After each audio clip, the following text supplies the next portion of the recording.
Welcome to part 4 of our series about the estate administration process. In this part, I'd like to talk about whether inheritance has to be paid on an estate.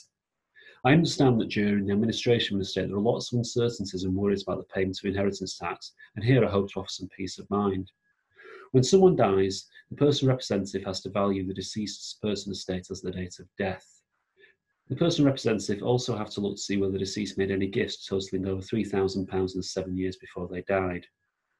Once they have this information, they have to complete the inheritance tax return for inheritance tax purposes.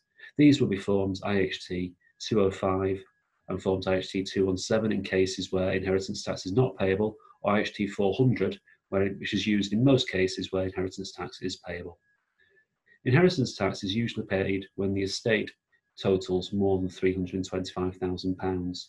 However, there are various reliefs that can operate, which would mean that there would be no inheritance tax payable if the estate is over that amount.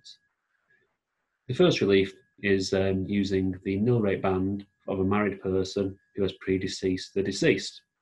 So if you were married in a civil partnership and your husband, wife or civil partners predeceased you, and there's an element of their nil rate band available, that can be transferred over onto the estate. Furthermore, if you have a residential property which you are leaving to a direct descendant, an additional allowance of £175,000 is available.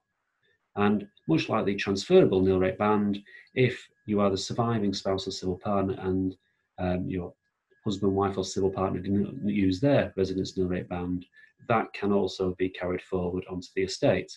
This then can leave in certain estates a tax-free amount of £1 million.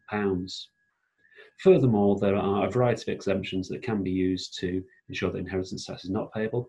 That can be the spouse exemption, so there is no inheritance tax payable between spouses, the charity exemption, business property relief, and agricultural property relief.